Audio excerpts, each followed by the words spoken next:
Hello everyone, I'm Alessandro, a member of Shoesol team, and I want to present our company and our startup.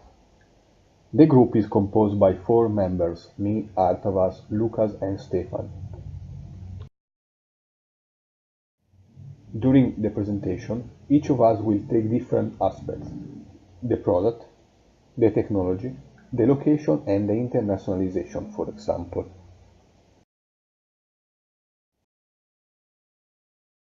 After a short introduction about the feature of the startup, the product and the general idea, that we will see later,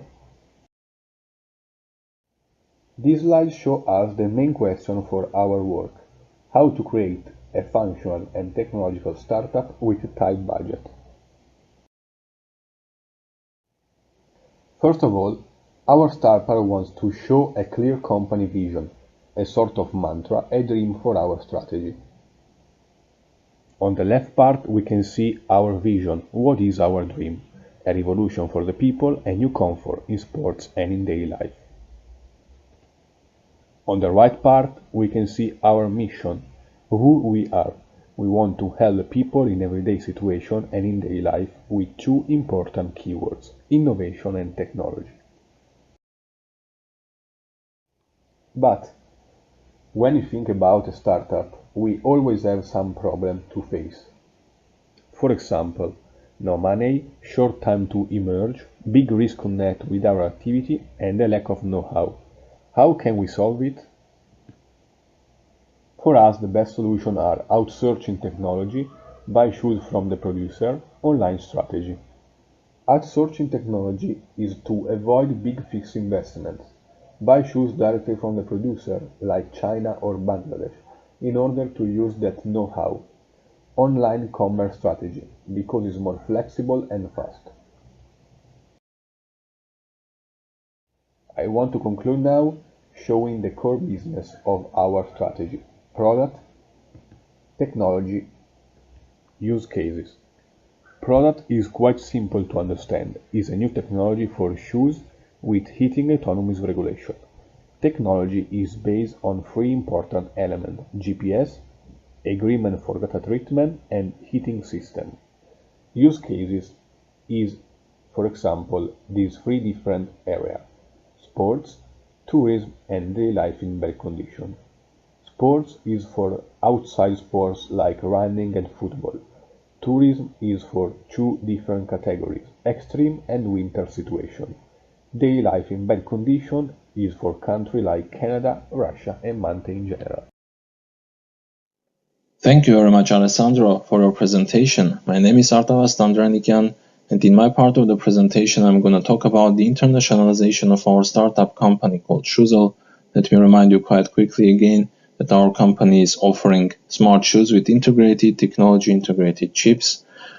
Situated in Germany, in terms of production we cooperate with China, but my colleagues Lukas and Stefan are going to talk about this in much more detail. In my part I'm going to also talk about the practices of internalization and externalization. Before even touching the topic of internationalization, I'm going to try to answer the question, why even go global? Why even consider going global? What are the incentives when talking about going global? In order to answer the question, why go global, we need to consider a couple of factors and a couple of reasons. First off, the complexity of the domestic shoe market. Not only in Germany, but in a lot of countries, the domestic shoe market is usually saturated with different producers, with different companies, and Germany is not an exception. So the market is saturated, and we are offering smart shoes with integrated technology, with integrated chips, which means that we if I already talk about the second point, disruptive innovation, we disrupt the innovation here. These are not ordinary shoes, so our niche market is not that big. These are people who are keen on trying out new things, trying out new innovative things full of technology. So given this fact, our company needs to look for new markets. The third point would be the economies of scale, which is quite simple here.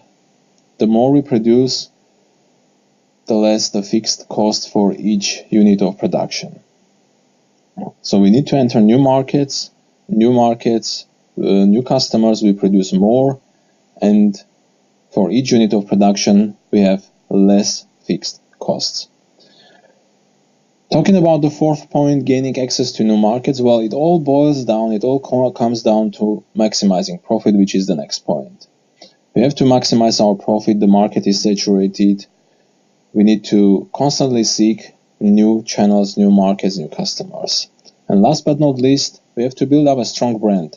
For sure, we can do it in Germany, we can build up a strong brand in Germany, but it is nothing compared to a company which goes global, which goes international, and establishes a strong presence and later on a strong brand in the whole region or even in the whole world.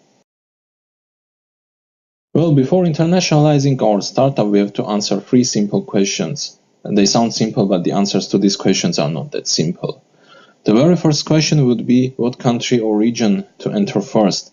The second question would be what kind of entry mode to choose for the particular country or region. And third, what kind of marketing mix to apply for the given country and region. Well, in our case, our startup has decided to enter France first. So France is going to be the first country to enter, and the European Union is going to be the first region to enter. Doesn't necessarily mean that all 28 countries have to be acquired. But roughly speaking, France is the first country to enter, and the European Union is the first region to enter. Why France? Well, there are a couple of advantages here. First, both France and Germany are part of the European Union, so no trade barriers involved here. Second, France and Germany are neighboring countries, a fact that facilitates the trade between both of them.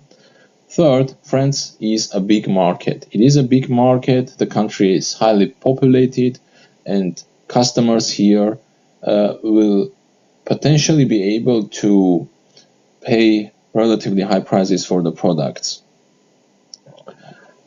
No advantages without disadvantages. Undoubtedly, there are also disadvantages here. First and foremost, the cultural differences between France and Germany. This contradicts a little bit the theories of internationalization, where first countries are being entered where there are no so many cultural differences, but I'm going to explain it right now. Yes, there are cultural differences between France and Germany. There is different language being spoken in France. I hope and I'm sure that time is going to play in our favor and more people are going to be able to speak English fluently in France. If language and culture, now the answer to the question, if language and culture were the only issues, undoubtedly our German startup would enter Austria first.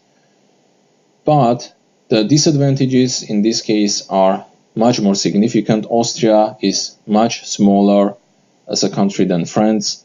It's not that highly populated as France. That's why our startup has chosen France as a first country to enter. And in the European Union, it is pretty much clear. No trade barriers involved in the European Union, which is a huge advantage for our startup, and countries are relatively close to each other.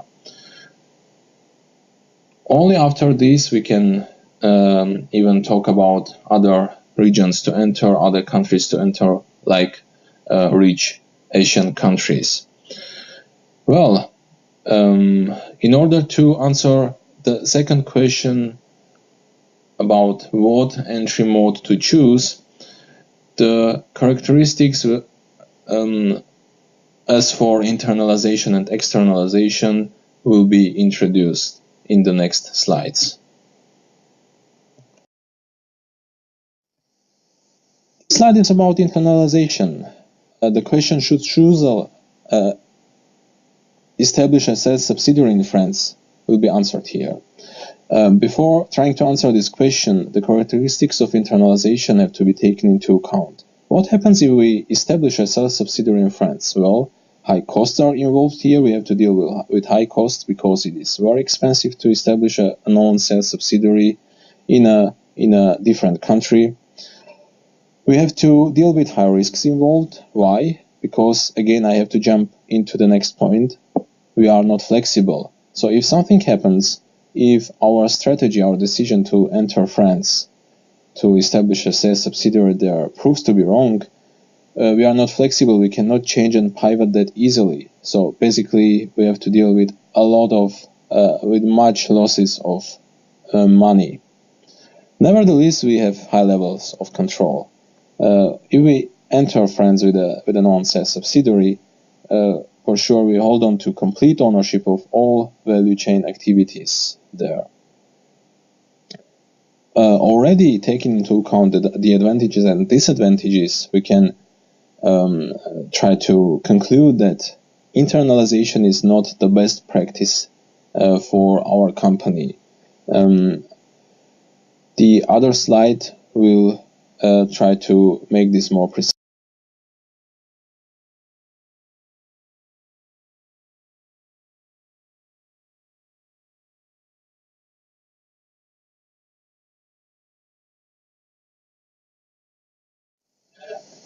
Talking about the externalization, and the question that should be answered here is, should Schuzel involve a France-based agent? Well, again, we have to consider the characteristics of externalization. These characteristics are more or less the opposite of the ones I already talked about in terms of internalization. We have here low levels of control. I'm going to only talk about the last point. We have a France-based agent. Well, he can change to the competition if the competition offers even slightly better conditions and opportunities than our startup and company. And we never know if the France-based agent misses opportunities or not, how he sells and markets our products. So these are the disadvantages. But there are a bunch of advantages here, especially considering the fact that our company has no international experience, and there are still culture and language differences between France and Germany. It is much more worth involving a France-based agent who has the knowledge, who has the international, the knowledge about French market, who has the knowledge, the information, the experience. So given all these facts, externalization would be the best practice for our startup company.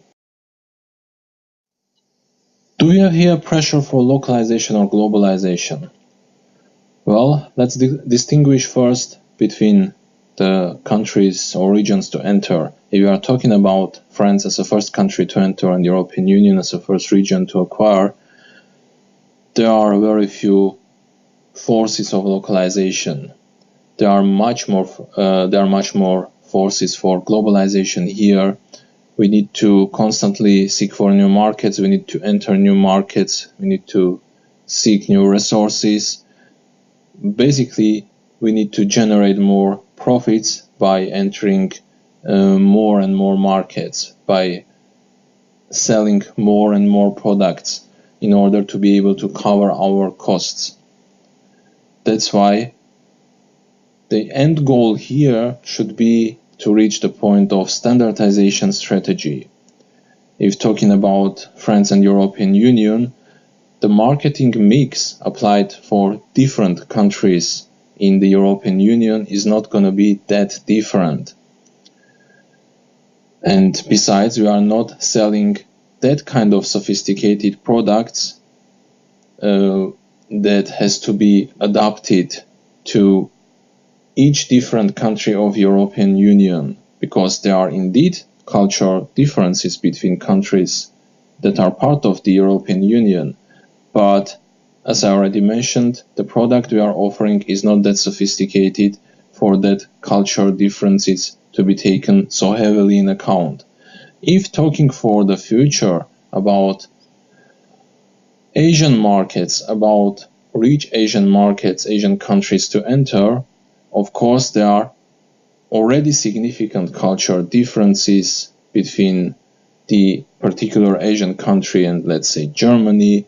There are institutional differences, the way and the ease of doing business in these countries are different.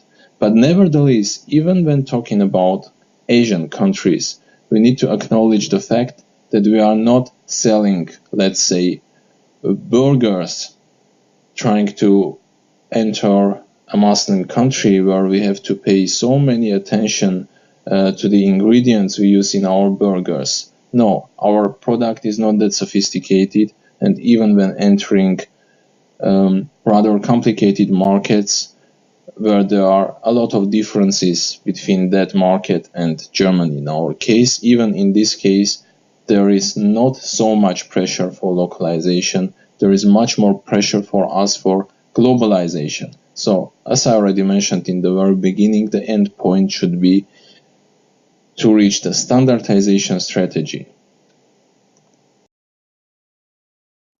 Well, a quick reminder here of three main internationalization theories, first of which is the Uppsala model. The main idea here is gradually establishing international presence by normally beginning with no or sporadic export and ending up with establishing an own sales and production subsidiary.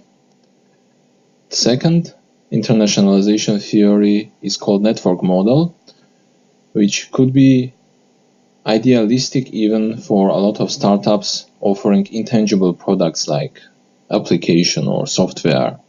So basically, the network model is all boils down to establishing relationships with independent actors abroad.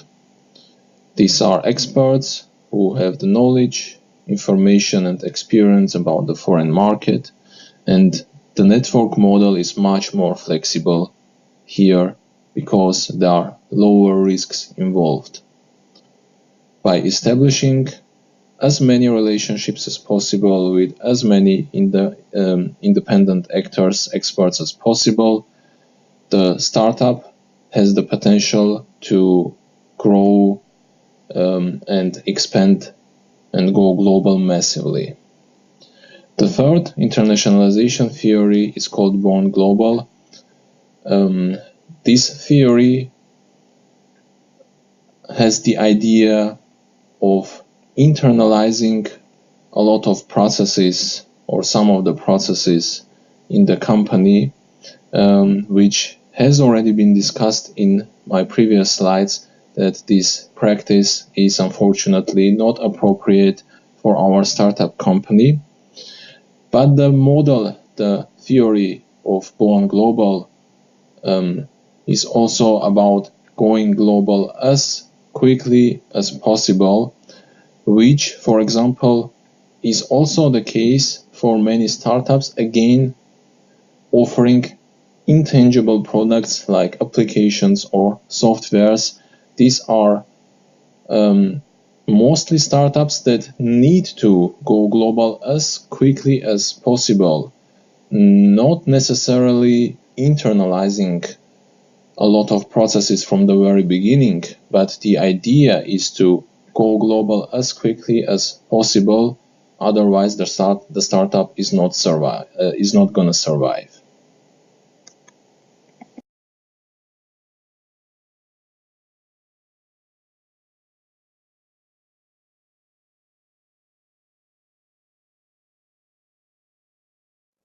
Well, the Uppsala model seems to be the most appropriate one for our startup company, at least from the very first sight.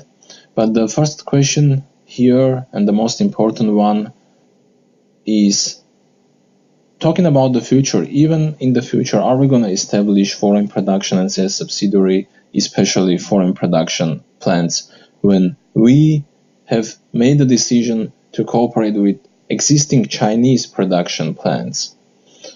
This is the question. The answer to it would be putting much more emphasis and concentrating on involving independent representatives and to use this export mode as long as possible and not being involved in establishing foreign production plants. This is kind of a mixture of network model and Uppsala model with the emphasis on network model. So the idea here is to establish relationships with the experts who have the knowledge, information, and experience about the foreign markets. I could even bring an example here about an existing famous shoe brand in Finland, which is called Palmrot, a company producing women's shoes, situated in Finland, tried to enter the Russian market back in 2008 and had to confront with a lot of issues concerning the financial crisis, the economic risks, in particular the currency risks, and even a well-established company like Palmrot decided to work with independent representatives, with country-based agents, to at least try out the idea of expanding to Russia, because there are culture and language differences between Russia and Finland, not talking even about the trade barriers, just the culture and language differences. So even Palmrot decided in the case to involve independent representatives, people with market knowledge. After failing the operation to enter the Russian market in 2008, the company has decided to give it another try 10 years later. And again, the idea is to involve independent representatives and not to establish foreign production plants or sales subsidiary. So this is all concerning my part. Thank you very much for your time and for your attention.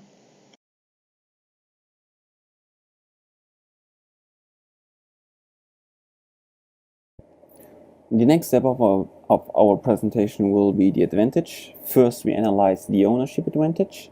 Second is the location advantage. And the last advantage will be the marketing. And at the end, we collected our results and combine it in a SWOT analysis and a FRIO framework.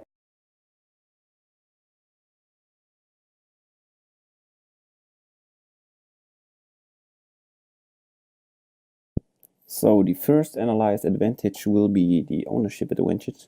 Therefore, the question is, where is the knowledge in the firm? In our company, which is strongly specialized in development of novel systems for shoes, the clear focus is on research and development.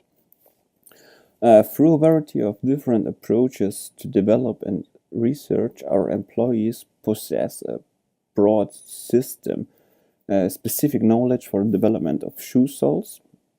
The employees from the knowledge base of our trade and our development specially developed and newly created technologies from the basis of our knowledge. By using patents, we want to protect our knowledge and technology. In addition, the knowledge of the employees is stored and published in an intranet in a company to spread the knowledge to each employee. As a future advantage for the generation of knowledge in cooperation with universities which are specialized, represented at our location in Leipzig and all other Germany locations, competitions such as Tech Olympics are organized for different students, in which a given problem is presented to the students, and they are supposed to develop solutions or approach for this. The winner will receive various prizes as participation. Thus, not only few ideas should be impressed by young people, rather the company can show itself as a potential employee and an attractive employee in the future. This kind of knowledge is already established itself for several years at educational institutions and enterprise, and show clear advantage for the universities and the companies. In addition, competitors of this can provide a view of focus on new, current and future challenge related to a rapidly changing business environment and new technologies. This is a huge advantage of the company that the early recognition of upcoming challenges it sees as the foundation stone for adjustments of the company and the willingness of the employees to perceive these changes as an advantage and improvement of the current situation creates an open-minded mentality. This leads to quick adoption of the technology. Furthermore, to the marketing. Marketing will be our core competences of the firm. I want to talk later something more about marketing as adventure itself. We want to create networks and connections for the marketing by people and different partners over the world.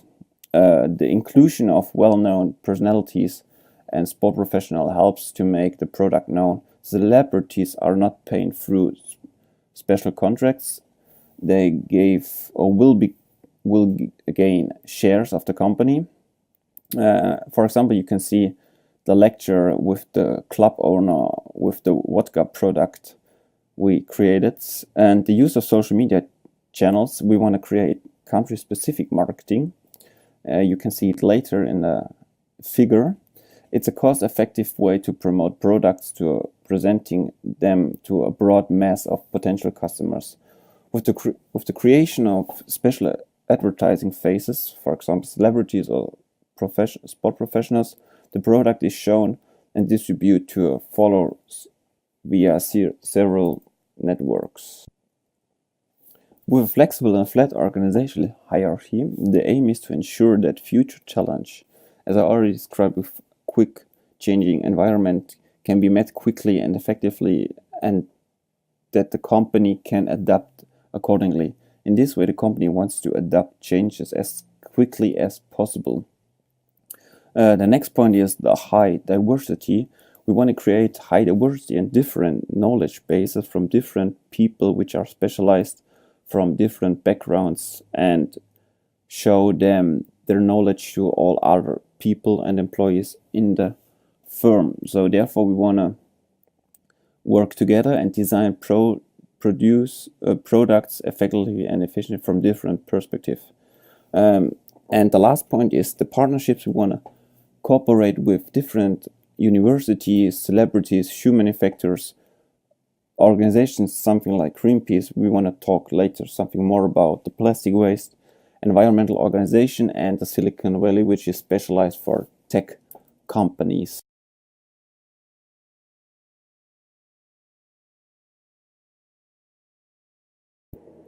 Furthermore, we want to become a unique brand which is easy to identify, such like a fingerprint with a high brand recognition, such as global players, for example McDonald's, Nike, Adidas, or something like else. And we want to share our knowledge inside the firm with best practice approach via intranet to create a common knowledge base for all employees.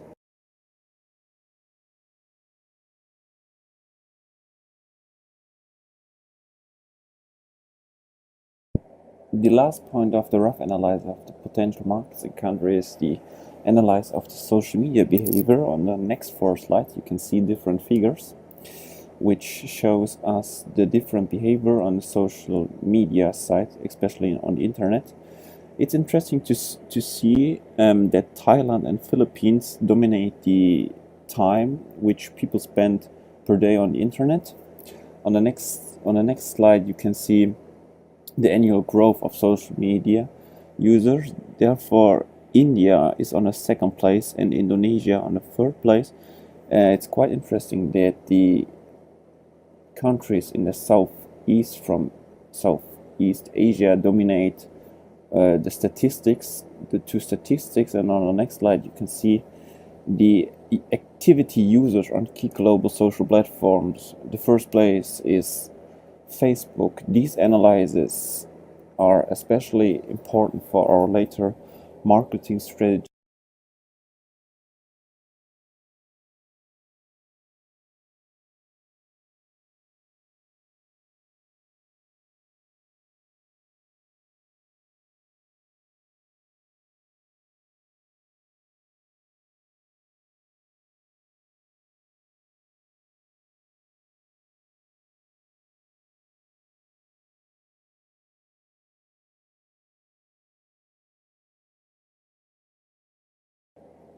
For us, is it important to analyze the social media behavior because you can promote products perfectly for a huge mass of people and cheap prices. Therefore, we analyze the different countries, especially by the use of social media channels. Therefore, we want to create country-specific social media promotion and advertising, and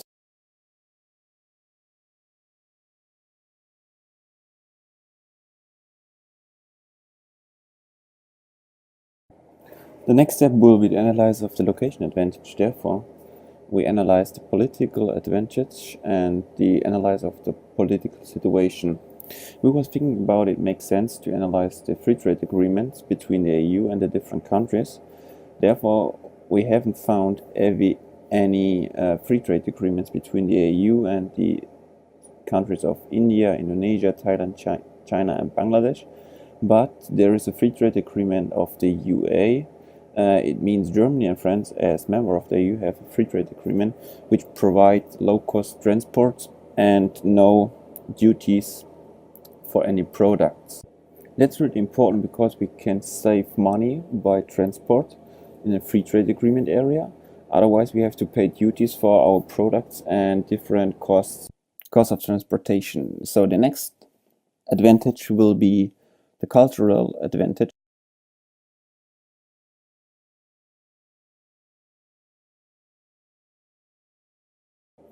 At the last point of the location advantage, we want to show the social and cultural advantage. Therefore, we split it into 4 parts. The first part will be the sustainable and environmental friendly production. The second one will be the cultural protection. The third one will be creating jobs, and the last one will creating customer proximity.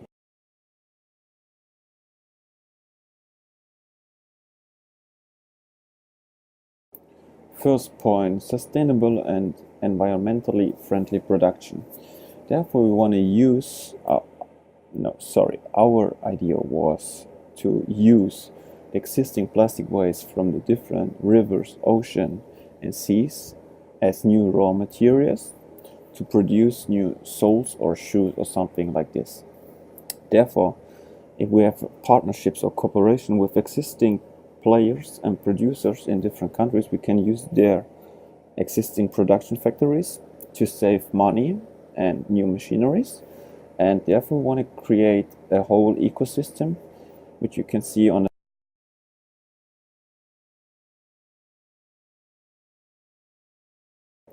our idea is to separate the ecosystem in 4 different steps. The first step will be the cleaning the waters, which mean to remove and collect plastic waste from waters and beaches.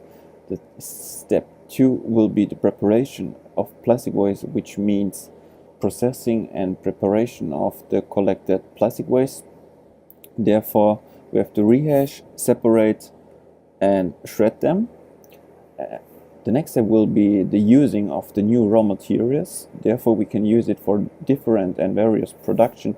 For example, shoe soles or shoes. And fourth and last step will be the produce of soles and shoes. Then we can use the new raw materials and save raw materials by using the plastic waste from the waters and beaches.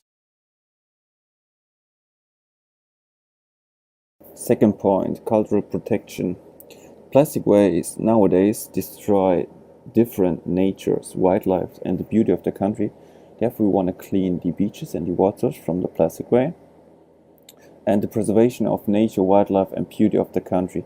Therefore, we want to protect the cultural relics from the past by cleaning the different areas from the plastic waste and save some life and relicts from the past.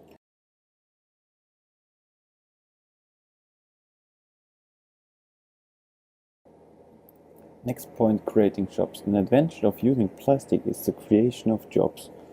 People are needed for the collection, preparation and processing of plastic, and therefore we create new jobs.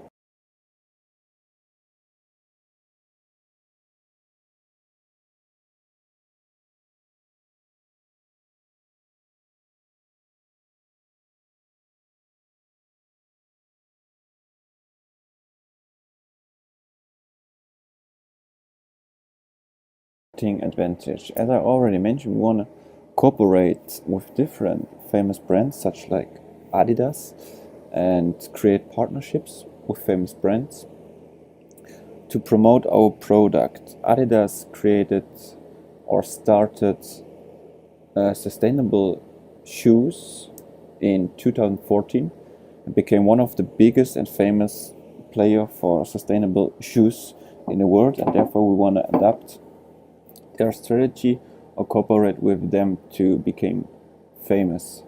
Another aspect will be using celebrities and sport professionals to promote our products. Therefore, the celebrities will gain special contracts, especially the option of for example, the option of company shares, so we don't have to pay any money for the promotion. In addition, we want to create country-specific marketing via various social media channels. Therefore, we analyze the social media behavior and the most important social media channels, and using the existing or using networks to Asian producers and local companies.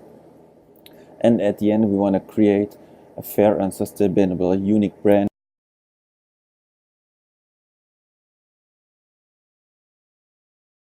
The last step of our analysis will be the FRIO framework. As startup, which is unknown on the market and not really valuable, the situation right now is we have a competitive disadvantage, but our future situation will be valuable, rare, and hard to imitate company and brand, which provide us competitive long-term competitive advantage, and this is the aim and for our future.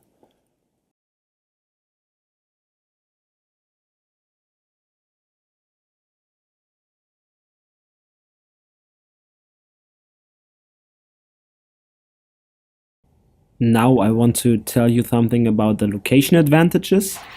This point has 3 sub-points. The first one is about the potential market and countries. The second one is country determination. And the last point is a detailed analysis about the distribution infrastructure of chosen locations and transport facts.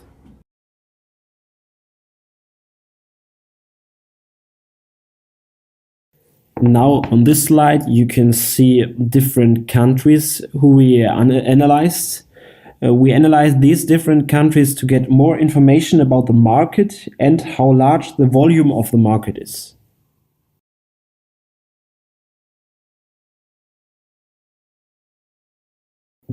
On this slide, we want to give you some information about the plastic waste in the sea. 3/4 of the garbage in the sea consists of plastic. The whole process, complete decomposition of plastic, can take 350 to 400 years.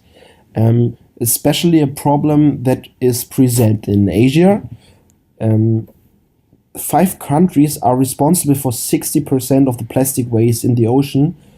They are China, Indonesia, Philippines, Thailand, and Vietnam. All of them are responsible for 8 million tons per year.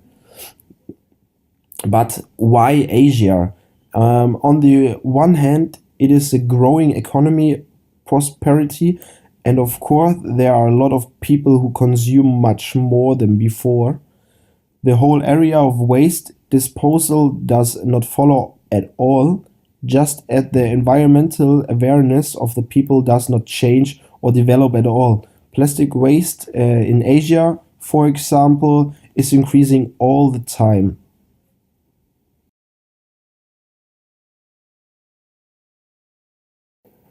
In this chart, it becomes clear once again that Asia is the main responsible region.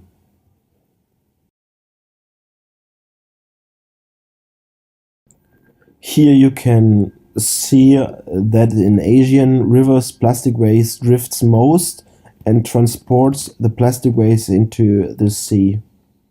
The data are in tons, and also you can see the river that contains the most plastic waste is in China with 16.88 million tons.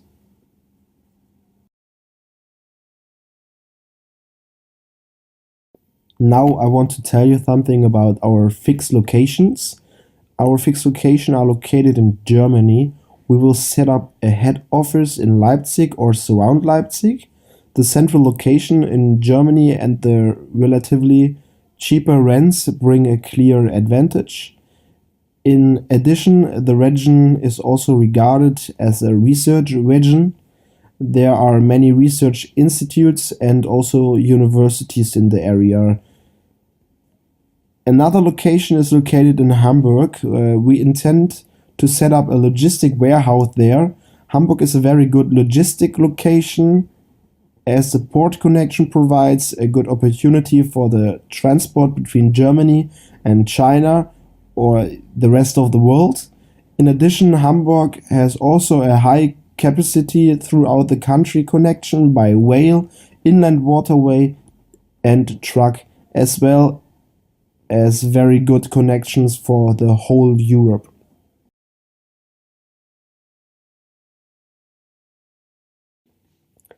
Now we have the next slide about potential locations for the production.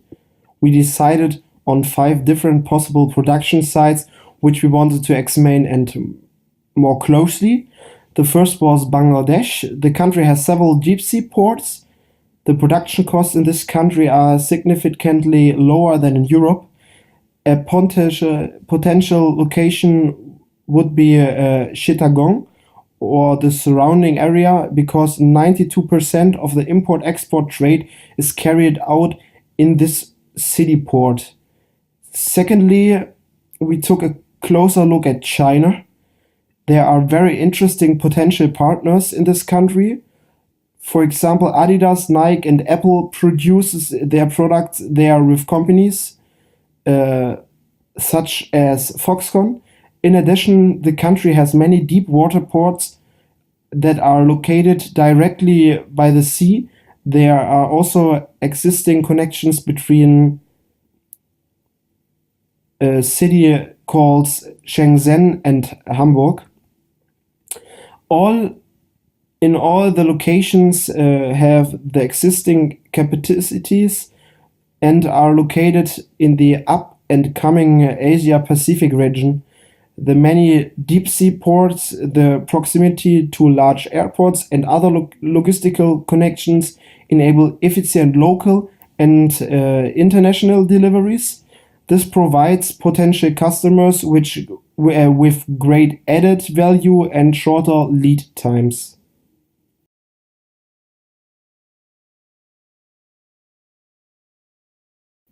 After the analysis of the potentials, we have defined our locations, which you can see on this slide.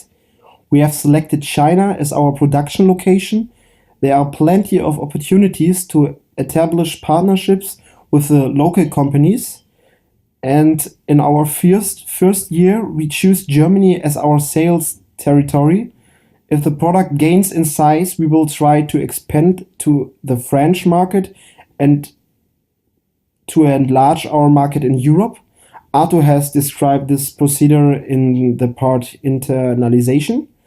And as Lukas has already said, there are various partners in China with whom a cooperation would be possible.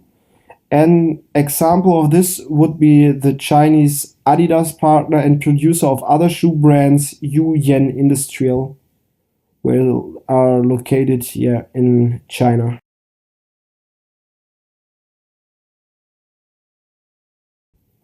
On this slide, we want to give you some more information about the distribution and infrastructure of chosen locations. In the detailed analysis, we took a closer look at the infrastructure of important locations. I want to give you more information about our location in Hamburg, where is our logistic warehouse. As you can see in the graph, Hamburg has an existing transport network in all parts of Germany. And in addition, France, as a neighboring country, is easy to reach logistically. There are a lot of railways to France. So it's no problem to transport our products from Germany or from Hamburg through France.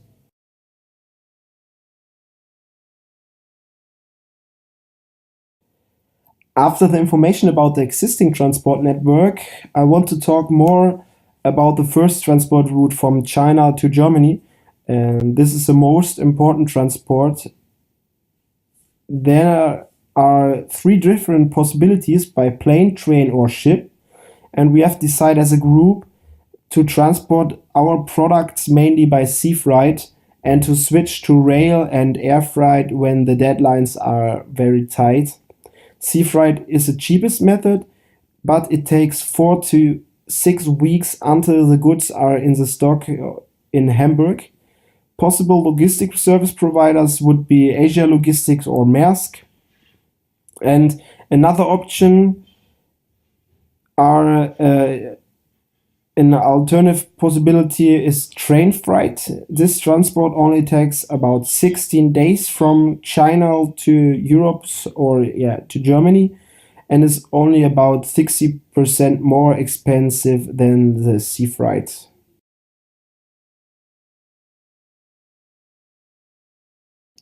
And one of the last steps in our presentation is to create a SWOT analysis about our product or about our startup company. We create a SWOT analysis with the strengths, weaknesses, opportunities, and risks. For example, strengths are that we have green processes, the green brand, and the awareness through environmental protection. An example for the opportunities is creating new markets with the new product. We have a monopoly situation in the beginning. The evaluation of various data are possible, and a risk that the startup risk due to uncertainty, problems with finding partnerships. For example, in China, we need a very good production partner. And weakness is also we have a low capitalization, so we need money. That's one of the main points. In this and the next slide, our team has done a summary about our product.